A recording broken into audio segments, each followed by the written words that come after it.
ओम शांति। आज मीठा बाबा जब सभा को देख रहा है तो बेफिक्र बादशाहों की सभा देख रहा है। और बाबा ने कहा ऐसी सभा सारे कल्प में सिर्फ इसी समय लगती है। अब आप वंडर देखो, जब हम बाबा के पास आते हैं तो कितना बोझ और कितना फिक्र लेकर आते हैं, क्योंकि हमारे ऊपर 63 जन्मों का हिसाब किताब का बोझ होता है। पुराने विकार, पुराने संस्कार, कमी, कमज़ोरियाँ तो एक्चुअली बोझ होता है। पर बाबा का बनने के बाद बेफिक्र बादशाह, आदि से लेकर अंत तक, चाहे ब्रह्मा बाबा पहला एग्जाम्पल।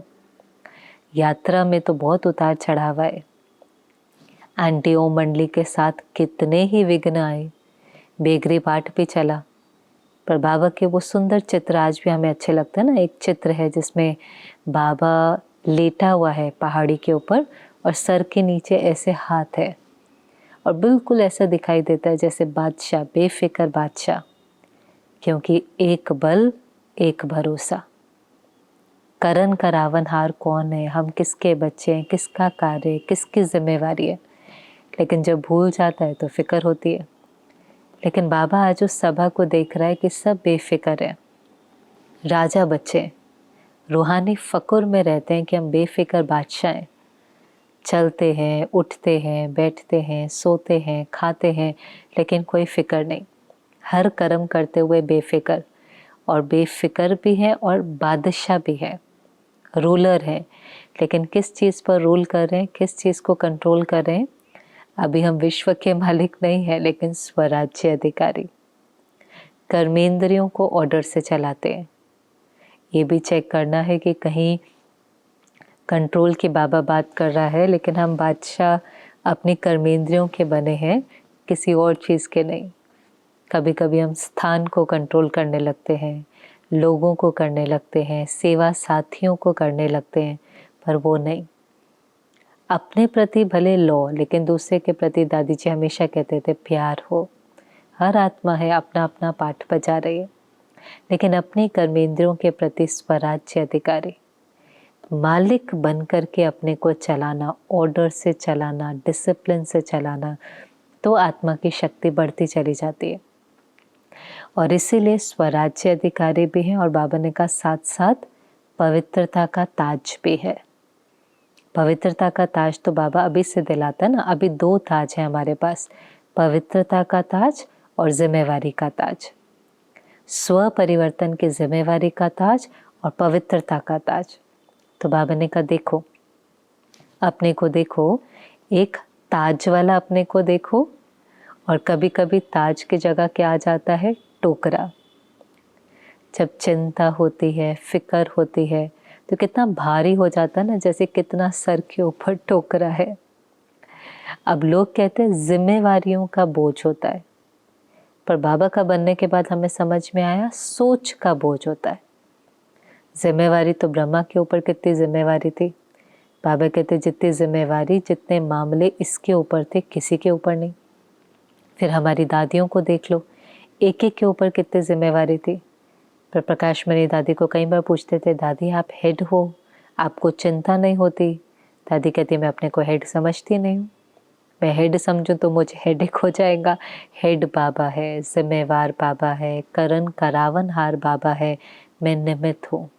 हम ट्रस्टी हैं। तो इन स्वमानों के अभ्यास से, इन स्वमानों की स्मृति से उस चिंता को कभी आने ही नहीं दिया। और हम कई बार छोटे परिवार में होते हैं, मेरा बच्चा, मेरा परिवार, मेरा धंधा, मेरी जिम्मेवारी, मेरापन जहाँ आता है वहाँ चिंता होने लगती है। तो बाबा ने कहा देखो क्या अच्छा लगता है, सिर के ऊपर लाइट का ताज है कि बोझ का टोकरा है। क्योंकि पवित्रता ही वो शक्ति है जो आपको स्वराज्य अधिकारी, माया जीत, कर्मेंद्रिय जीत बनाती है। ये भी बहुत पावरफुल लाइन है। कई चीज़ें ना बहुत सटल मुरली के अंदर होती है। जैसे पिछली मुरली में एक बहुत पावरफुल लाइन थी कि जब बाबा की हर श्रीमत को जी हाजिर करेंगे तो हर शक्ति भी जी हजूर करेगी। हर शक्ति समय पर हाजिर हो जाए, पहले आप बाबा की श्रीमत को जी हाजिर करो। अब हम कई बार बाबा की श्रीमत में आनाकानी कर देते हैं, कभी अमृत वेले उठे, कभी नहीं उठे, कभी मुरली पड़ी, कभी नहीं पड़ी, कभी भोजन बाबा की याद में खाया, कभी नहीं खाया, या फिर जो सूक्ष्म बाबा की श्रीमत है। लेकिन जितना जितना चलते जाएंगे शक्तियाँ बढ़ती जाएंगी। ऐसे ही आज बाबा ने पवित्रता के लिए कहा, जितनी पवित्रता बढ़ती जाएंगे आप माया जीत, कर्मेंद्रिय जीत बनते जाएंगे। प्योरिटी पावर है। प्योरिटी में आप देखो श्री कृष्ण के लिए क्या दिखाते थे, उसका अंगूठा टच हुआ तूफान थम गया, इतनी ताकत है। हम प्रकृति जीत बन जाते हैं, माया जीत बन जाते हैं, हमारी कर्मेंद्रियां शीतल हो जाती हैं। हमारी कर्मेंद्रियां जो इतनी हलचल में होती हैं, इतनी रेस्टलेस होती हैं, प्योरिटी की शक्ति से कर्मेंद्रियां शीतल। जितनी प्योरिटी की शक्ति बढ़ती है हम बहुत, आप देखेंगे आजकल तो लोग बैठ भी नहीं पाते आराम से, हिलते रहेंगे, बेचैन होते रहेंगे, रेस्टलेस होते रहेंगे। योग में भी कई बार आधा घंटा भी नहीं बैठ पाते। लेकिन जहाँ पवित्रता की शक्ति बढ़ेंगी फिर कितने कितने घंटे भी बैठ सकते हैं, क्योंकि ये कर्मेंद्रियां भी सहयोग देती हैं, धोखा नहीं देती हैं। तो बाबा ने कहा देखो, बेफिक्र बादशाह भी हो, स्वराज्य अधिकारी भी हो, और हर एक के सिर पर पवित्रता का ताज भी है। तो कितने सारे टाइटल भूल जाते हैं ना हम कई बार, लेकिन बाबा हमें बहुत ऊंची नज़र से देखता है। इसलिए कई बार जानकी दादी को पूछते थे, दादी आप कहाँ रहते थे, आप अपने पीछे की कहानी सुनाओ। तो बड़े नशे से कहती थी, मैं बेगमपुर में रहती थी। दादी आपका पति कौन था? तो कहा जो दादी को बड़ा नशा रहता था कि मैं बेफिक्र बादशाह हूँ, दिलाराम के साथ शादी हुई है, 2 बच्चे हैं, सुख और शांति, और बेगमपुर की बादशाह, बेगमपुर में रहने वाली बेफिक्र बादशाह हूँ। तो बेगमपुर में रहती हूँ, बेफिक्र बादशाह हूँ, पति दिलाराम है, 2 बच्चे हैं, सुख और शांति। पहले कौन आया पता नहीं। ये है रूहानी नशा, ये है रूहानी फकुर। बहुत बातें हैं, बहुत उतार चढ़ाव है, पीछे की कहानी विघ्नों से भरी हुई है, लेकिन कहाँ उसको फुल स्टॉप लग गया पता नहीं। और जो नई जीवन है, जो बाबा मिला है, जो ज्ञान रत्नों से झोली भरी है, उसका नशा, उसका रूहानी फकुर है। तो बाबा ने कहा जो बेफिक्र बादशाह होगा ना, उसकी निशानी क्या होगी, वो आत्मा संतुष्ट होगी, क्योंकि वो सर्व खजानों से संपन्न है। उसके जीवन में कोई अप्राप्ति नहीं है। कहते हैं ना, अप्राप्त नहीं कोई वस्तु। ब्राह्मण के खजाने में सब कुछ उसने बाप से पा लिया। पहले असंतुष्ट थी, बहुत इच्छाएं थी, बहुत चाहिए था, लेकिन अब सब खजाने मिलने से, और वो खजाने कोई विनाशी खजाने नहीं है। जब बाप अविनाशी है तो खजाने भी अविनाशी हैं, वर्षा भी अविनाशी है। इसलिए बाबा कहता नशा भी अविनाशी हो। संतुष्ट है। संतुष्टता बहुत ही ब्यूटीफुल क्वालिटी है। मुरली में बाबा ने कहा था, संतुष्टता सर्व गुणों की जननी है। जितने जितने गुण आपके अंदर आते जाएंगे, शीतलता है, धीरज है, नम्रता है, धैर्यता है, वो सब किस में दिखाई देता है? वो जो गुणों की खान है, शक्तियों का भंडार है, वो आत्मा बहुत संतुष्ट दिखाई देती है। उसको होता पाना था सो पा लिया। और ऐसी आत्माएं बाबा ने कहा औरों को भी संतुष्ट करती है। जो उनके संपर्क में आएगा, भले हलचल में आएगा, लेकिन वो भी संतुष्ट हो जाती है। इसीलिए प्रकाश मणि दादी खुद भी बहुत संतुष्ट थी, और जो आत्माएं दादी के संपर्क में आती थी, जैसे जयंती बहन लंदन सेवा में गए तो अपना अनुभव सुनाते थे कि कई बार बहुत हलचल होती थी और पत्र लिखते थे, दादी जी यहाँ पर तो कोई सेवा ही नहीं है, मैं वापस आ जाऊँ, लंदन में तो कोई सेवा नहीं है। पर दादी जी ने पत्र का रिप्लाई दिया कि बच्चे, स्व सेवा बड़े ते बड़ी सेवा है, आपको ये सेवा करनी है। कहते एकदम मेरा मन शांत हो गया और संतुष्ट हो गया। ऐसे ही निर्मला दीदी ने पत्र लिखा, न्यूजीलैंड में गई थी, दादी यहाँ तो कोई भी नहीं है, मैं किसी को नहीं पहचानती, मैं यहाँ पर बिल्कुल अकेली हूँ।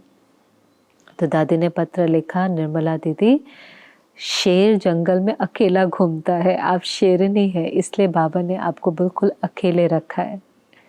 तो ऐसे जो संतुष्ट आत्मा होती है, उसके बोल भी ऐसे होते हैं जो बिल्कुल संतुष्ट कर देते हैं, स्वमान बढ़ाते हैं, ताकत देते हैं।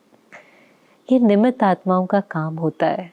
निमित्त आत्माएं खुद अगर भरी हुई होंगी ना, तो उनके अंग संग वाले भी भरे हुए होते हैं। अगर वही कई बार खाली हैं, उन्हों को ही बहुत अपेक्षाएं हैं, तो फिर वो क्या देंगे। तो इसलिए पिछली बार भी बाबा कह रहा था ना, सेवा केंद्रों पर भी रौनक होनी चाहिए, रूखापन नहीं हो, रौनक हो। और वो कैसे होती है, जब स्थिति के अंदर संतुष्टता है, वो वाइब्रेशन फैलता है, उससे एक खुशी का वायुमंडल बनता है। उस वायुमंडल में आने से आत्माओं को भी वो खुशी, वो संतुष्टता उनको भी अंदर में आता है। अच्छा, पाना था सो पा लिया। बाकी इस दुनिया में क्या है, ये तो अल्पकाल का क्षण भंगुर का सुख है। तो जो निशानी बाबा ने कहा, जो बेफिक्र बादशाह होगा बहुत संतुष्ट होगा। फिर विधि क्या है, बाबा ने सबको पूछा, आप हैं बेफिक्र। पांडवों को भी पूछा, टीचर्स को भी पूछा कि कभी कभी थोड़ी सी फिक्र हो जाती है। और बाबा ने कहा सहज ते सहज विधि है, एक शब्द का परिवर्तन है। एक शब्द, मेरे को तेरा कर दो। बोझ और चिंता कब होती है, जब मेरा है, मेरा घर, मेरा पति, मेरे बच्चे, मेरा मेरा मेरा, मुझे संभालना, मैं कैसे करूँगा, कैसे होगा, होगा नहीं होगा। चिंता, बोझ, वरी, एंजाइटी, पैनिक। और वहीं पर तेरा जिम्मेवार बाबा है, करन करावनहार बाबा है। मैं ट्रस्टी हूँ, मैं निमित्त हूँ, वो मुझे गाइड करेगा, वो मुझे टच करेगा, जिम्मेवारी मेरी नहीं है। बाबा ने कहा था, आप मेरा को अगर तेरा करेंगे ना, तो 100 हिमालय से बड़ी बात भी होंगी तो भी बाबा मदद करने के लिए हाजिर हो जाएगा। आपको बोझ का अनुभव नहीं होगा, दुख का अनुभव नहीं होगा, सफरिंग नहीं होगी। वो जो है वो सूली से कांटा बन जाएगा। लेकिन फ़र्क क्या है, तेरा जो मेरा है उसको तेरा करना। नहीं तो बाबा ने कहा क्या होता है, उदास हो जाते हैं, दिल शिकस्त हो जाते हैं। कोई भी बात होती है जल्दी जल्दी दिल शिकस्त हो जाते हैं, उदास हो जाते हैं। कैसे होगा, मैं तो नहीं कर सकता, मेरे भाग्य में तो नहीं है, भगवान मुझे मदद ही नहीं करता। उदास उदास। और जो उदास है वो कौन है, वो माया का दास है। माया कमज़ोर संकल्प है ना।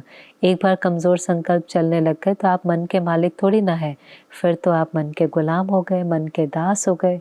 तो उदासी जो है वो आपको, वो माया के दासी है। इसलिए बाबा ने कहा, बाबा तो ऑफर कर रहा है, बाबा को दे दो, अभी भी करो। आपको भी कोई चिंता है, कोई प्रॉब्लम है, बाबा ऑफर कर रहा है। कोई ऑफर नहीं करता दुनिया में। किसी को आप अपनी बात सुनाना शुरू करो, उससे पहले वो अपनी बातें सुनाना शुरू कर देता है। ये ऑफर कोई नहीं करता कि कोई नहीं, आप अपनी सारी चिंता मुझे देकर हल्के हो जाओ। बेपरवाह नहीं बाबा बना रहा है, बेफिक्र, केयरलेस नहीं, केयरफ्री। हम जिम्मेवार हैं, जो करना है करेंगे, बस चिंता नहीं। चिंता मन में होती है। समझो आज आपको पता चला आपको कोई बीमारी है, परिवार को कोई बीमारी है, जो करना है वो तो करेंगे, उसका इलाज भी करेंगे, डॉक्टर को भी दिखाएंगे, मलहम भी लगाएंगे, मालिश भी कराएंगे, सब कुछ करेंगे। लेकिन चिंता क्या होती है, इतनी बड़ी बीमारी मुझे कैसे आ गई, पता नहीं डॉक्टर ठीक है कि नहीं, इलाज होगा कि नहीं, ठीक होगा कि नहीं, करूं कि नहीं। ये है चिंता। चिंता मन में होती है, मन हलचल में है, मन डिस्टर्ब है, फिर चिंता उस बात को और बढ़ा देती है। वो वाइब्रेशन शरीर को जाएगा, वो बीमारी और बढ़ जाएंगे। इसलिए बाबा कहता है चिंता चिता के समान है, चिंता चिता के समान है। टेंशन नहीं करो, अटेंशन दो। तो अभी भी बाबा ऑफर कर रहा है, सबकॉन्शियस माइंड में भी झांक कर देख लो। कोई अगर वहाँ पर भी फिक्र है, वहाँ पर भी चिंता है, स्वप्न में भी कोई चिंता है, और कभी कभी होती है, कोई भी चिंता हो सकती है, बच्चे की है, बुजुर्ग माता पिता की है, धन की है, कोई बीमारी की है, बाबा आप संभालो। सरेंडर करो, सरेंडर करो बाबा को, बाबा आप संभालो। सबका बोझ उठाने वाला तेरा भी बोझ उठा लेगा। बस हिम्मत का कदम बढ़ाओ, मन को हल्का करो। मन जीत जगत जीत है। तो बाबा ने कहा स्वप्न में भी कोई बोझ नहीं हो, क्योंकि अभी कौन सा समय है, समय को भी तो देखो। समय इतनी तीव्र गति से आगे बढ़ रहा है, तो जितना तेजी से समय बढ़ रहा है, आपका पुरुषार्थ भी उतनी तेजी से बढ़ रहा है। कोई भी घड़ी अचानक अंतिम घड़ी हो सकती है, और अंतिम घड़ी में एवर रेडी होने के लिए बहुत काल का पुरुषार्थ चाहिए। क्योंकि बाबा ने कहा कई बच्चे बहुत मीठी मीठी बातें करते हैं, कहते बाबा लास्ट में हम तैयार हो जाएंगे, आप चिंता नहीं करो, अभी अलबेले होंगे, लास्ट में तैयार हो जाएंगे। पर बाबा ने कहा नहीं, इसमें बहुत काल का अभ्यास चाहिए। कोई भी चीज़ की मास्टरी प्राप्त करने में बहुत काल चाहिए। दुनिया में भी कहते हैं किसी चीज़ की मास्टरी प्राप्त करने में 10,000 घंटे लगते हैं, और यहाँ तो शायद उससे भी ज़्यादा। इसलिए हर रोज़ की पढ़ाई, हर रोज़ का योग, हर रोज़ का एफर्ट, तब जब वो लास्ट का पेपर आएगा, नष्टो मोहा स्मृति लब्धा, 1 सेकंड होगा, अचानक आएगा, बहुत काल का अभ्यास होगा तो फुल स्टॉप लग सकेगा। आज आप गाड़ी भी चलाते हो, बहुत काल का अभ्यास होता है और अचानक कोई चीज़ आ जाए तो हम ब्रेक लगा सकते हैं, नहीं तो हम घबरा जाएंगे और घबरा करके एक्सेलरेटर दब जाएगा। तो बहुत काल के पुरुषार्थ को हमें हल्का नहीं लेना चाहिए। ये जो समय मिला है, बाबा ने कहा ये भी तो बहुत वैल्यूबल है, और इसलिए चल रहे हैं, कर रहे हैं, नहीं अभी उड़ना है। साकार में भी एक बार एक बच्चे को बाबा ने पूछा था, बाबा ने उसको कहा क्या हाल चाल है? उसने कहा बाबा सब ठीक है, सब अच्छा चल रहा है। बाबा ने फिर पूछा, उसने फिर कहा हाँ बाबा सब अच्छा चल रहा है। बाबा ने फिर तीसरी बार पूछा, बच्चे तुम्हारा पुरुषार्थ कैसा है? उसने कहा बाबा सच में पुरुषार्थ अच्छा चल रहा है। बाबा ने कहा चल रहा है, ये चलने का समय नहीं है बच्चे, ये उड़ने का समय है। और इसीलिए बाबा ने आपको हिम्मत और उमंग उत्साह के पंख दिए हैं कि आप उड़ सको। तो पुरुषार्थ भी तीव्र गति का होगा तो पास विद ऑनर हो सकेंगे, क्योंकि बाबा को अपने बच्चों से बहुत प्यार है और बाबा अपने बच्चों को मेहनत करते नहीं देख सकता, कोई माता पिता नहीं देख सकता। क्यों? हर माता पिता बच्चे को संस्कार देता है, लौकिक पढ़ाई देता है, बच्चे के दिल नहीं हो तो भी रोता स्कूल में छोड़कर आता है। उसको पता है ये बच्चा पढ़ेगा नहीं तो कल इसको तकलीफ होगी, कल इसकी लाइफ कंफर्टेबल हो, सोर्स ऑफ इनकम हो, जीवन में ये बहुत आराम से जी सके। हर माता पिता बच्चे पर मेहनत करता है कि नहीं तो उसको कल मेहनत करनी पड़ेंगे। वो कहेंगे आपने मुझे पढ़ाया क्यों नहीं, आपने मुझे समझाया क्यों नहीं, आपने मेरे पर मेहनत क्यों नहीं करी। ऐसे बाबा भी हमारे पर मेहनत करता है क्योंकि वो हमें मेहनत करते नहीं देख सकता। इसीलिए वो कहता है बाबा के साथ मोहब्बत कर अपने को इतना लवलीन रखो कि माया की छाया, माया का प्रभाव भी आपके ऊपर ना पड़ सके। और इसीलिए भगवान ने अपने बच्चों को 3 तख्त दिए।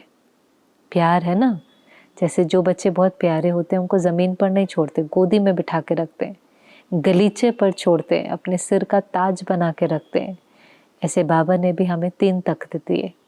पहला, भ्रकुटी तख्त पर विराजो, देह भान में नहीं आओ, मैं आत्मा हूँ, सामने वाला आत्मा है। देह भान की बदबू आपको टच भी नहीं करे।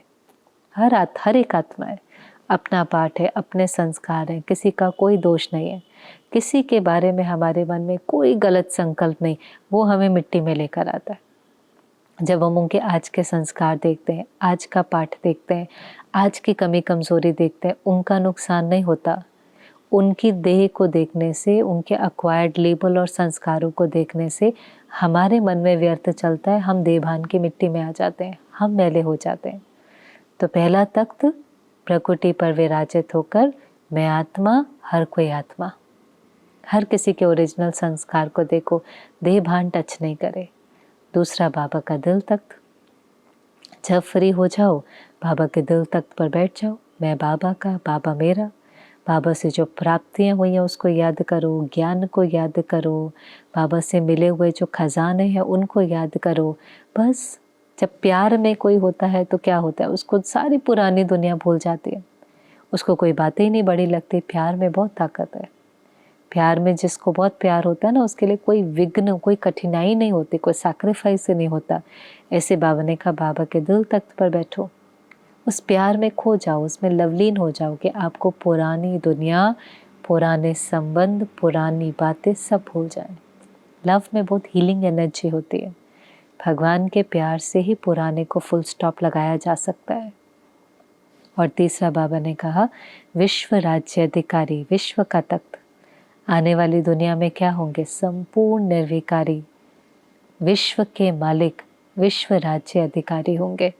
तो ये 3 तख्त बाबा ने बच्चों को दिए। बस इसके अलावा देभान की मिट्टी में नहीं आना। देभान की मिट्टी में गया, विकारों की मिट्टी में गया, विकर्म किए दुख, फिर मेहनत, फिर दुख, फिर उदासी, फिर चिंता, फिर उसी घेरे में चले जाते हैं। तो तख्त पर बैठो, जो तख्त पर बैठता है वो कैसे शान से बैठता है, जो शान से बैठता है वो परेशान नहीं होता। तो शान में रहो, परेशान नहीं हो।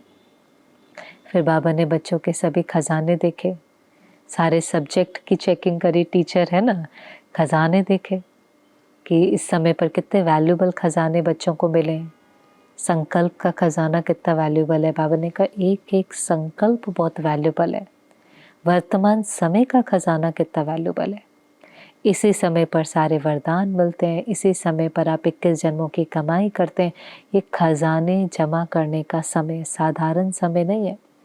संगम युग का समय मोस्ट वैल्यूबल। इसी समय पर भगवान आकर के पढ़ाता है, भाग्य बनाता है, बुद्धि को चमकाता है।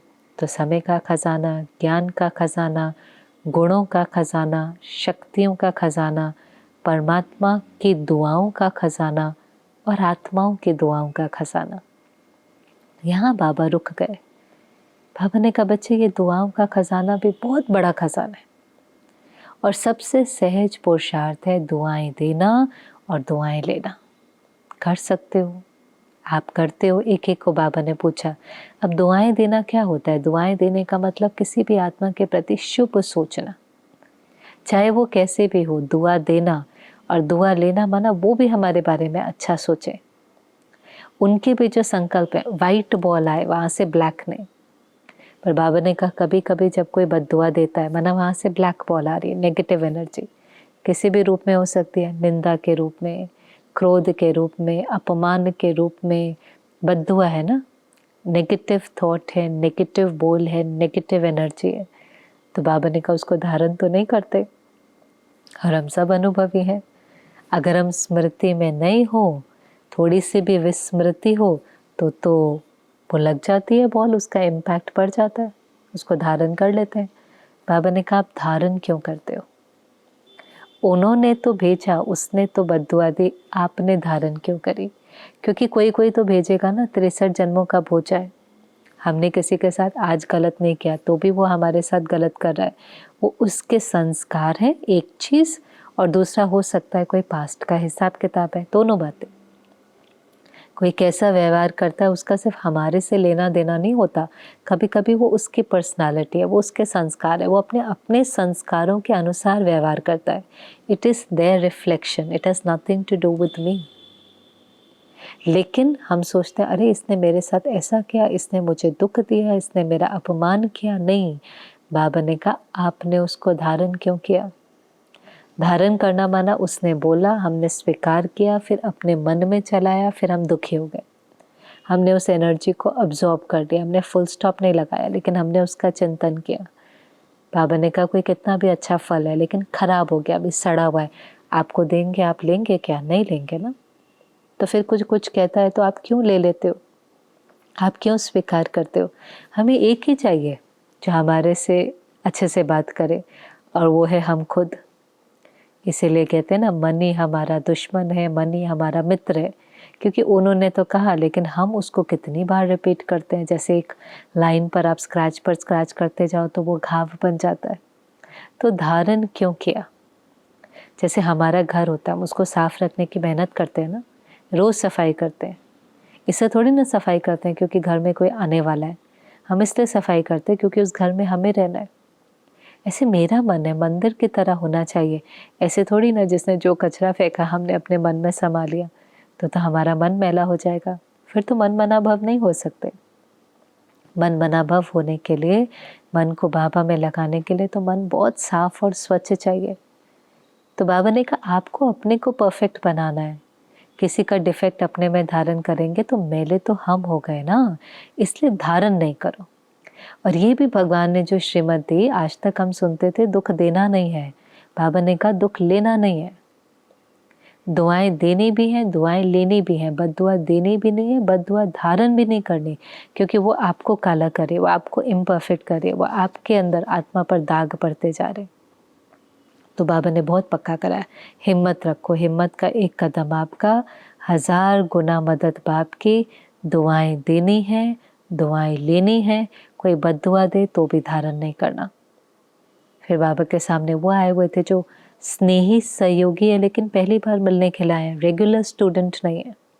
हाँ, पर संस्था के स्नेही हैं, सहयोगी हैं, समय पर मदद करते हैं, तो ऐसा ग्रुप भी आया हुआ था। उन्हों को भी बाबा ने कहा चलो आज आपने एक कदम और आगे बढ़ाया, बच्चे बनकर अपने घर में बाप से मिलने आए हो। और बाबा ने उनको भी कहा आप भी दुआएं देना, दुआएं लेना। फिर रेगुलर स्टूडेंट को पूछा बाबा ने, जो भले बाबा से मिलन मनाने के लिए पहली बार मधुबन में आए पर रेगुलर स्टूडेंट है, सेंटर पर रोज जाते हैं, उनको भी बाबा ने यही काम दिया, पर इसमें एक एडिशन और दिया। बाबा ने कहा समझो आपने किसी की बद्दुआ को अपने अंदर धारण कर लिया और उसका प्रभाव पड़ गया। हो जाता है ना, किसी ने अपमान किया, किसी ने निंदा करी, किसी ने ट्रोल किया, किसी ने नेगेटिव कमेंट बोला, किसी ने डांट दिया, हमने उस चीज़ को अपने अंदर धारण कर लिया। धारण कर लिया, हमारा मन अभी काला मैला हो गया, उदास हो गया, निराश हो गया, गुस्सा भी है, दिल शिकस्त भी है। अब बाबा ने जो काम दिया, आप उस आत्मा को 10 दुआएं देकर उसके प्रभाव को ख़त्म कर दो। अब ये सुनने में जितना सहज है पर इसमें मेहनत है, क्योंकि आप दुआ तो तभी दे सकते हो जब आप ठीक होंगे। एक बार जब उस चीज़ का इम्पैक्ट पड़ जाता तो मन में कैसे कैसे संकल्प आते हैं, इसलिए अपने को प्रोटेक्ट करना बहुत ज़रूरी है। उसने कहा शायद उसका मन ठीक नहीं होगा, वो दर्द में है उस समय, वैसे भी कोई चिल्ला रहा है, कोई गाली दे रहा है, कोई ईर्ष्या कर रहा है, दुखी तो है ना। अब तो समझ में आया वो दुखी है, तो दुखी पर तो रहम आना चाहिए, सहानुभूति आनी चाहिए। तो बाबा ने कहा आप उसको 10 दुआएं दो। अभी हमें प्रैक्टिस करना पड़ेगा। कईयों के साथ हमारे कार्मिक अकाउंट बहुत डीप होते हैं, हम कितना भी अच्छा करें तो भी वो हमारे से संतुष्ट नहीं होते, लेकिन उनको संतुष्ट करने के लिए बाबा ने कहा उनको दुआएं देते रहो। वो बहुत अच्छे हैं, वो भगवान के बच्चे हैं, वो देवकुल की आत्माएं हैं, उनके साथ मेरा हिसाब किताब चुकता हो गया, अभी कोई कॉन्फ्लिक्ट नहीं है, उनके मन में भी मेरे प्रति बहुत शुभ भावना है, वो मुझे भी देवकुल की आत्मा के रूप में देखते हैं। हम दोनों मिल करके भगवान के कार्य को आगे बढ़ाएंगे, हम दोनों अपनी कर्मातीत अवस्था को प्राप्त करके इस धरा पर सतयुग लेकर आएंगे। ऐसे बोलते जाएं, बोलते जाएं, बोलते जाएं। आपका मन भी सुनेगा, उनका मन भी सुनेगा। दुआ देंगे तो पहले तो वो दुआ हमें मिलती है ना, हमारा मन सुनता है। हम जो नीचे की फ्रिक्वेंसी पर होते हैं ऊपर आ जाते हैं, हमारा मन जो नीचे चला जाता है हम ऊपर उठ जाते हैं। अच्छा सोचने से पहला फ़ायदा तो हमारा ही होता है ना, हमारा मन शांत होता है, हमारा मन शक्तिशाली होता है। तो बाबा ने कहा 10 दुआ, जैसे उसने एक बद्दुआ दी होती है तो हमने अपने मन में चला चला कर एक का 100-200 कर लिया होता है, इसलिए तो इतने दिल शिकस्त हो जाते हैं। अब बाबा ने कहा उल्टा करो, आप उसको 10 दुआ दो। और इसमें आप देखेंगे ना, आप कहेंगे अब मैं क्या सोचूं, अब मैं और क्या सोचूं, इसलिए हमने अभी किया। और ऊंचा सोचो, और ऊंचा सोचो। अरे ये भगवान की पसंद है, ये भगवान का बच्चा है, भगवान ने इसको चुना है, इसके अंदर बहुत विशेषताएं, मैं इससे कैसे नफरत कर सकती हूँ, मैं इसको बद्दुआ कैसे दे सकती हूँ, मैं इसकी बद्दुआ को कैसे धारण कर सकती हूँ।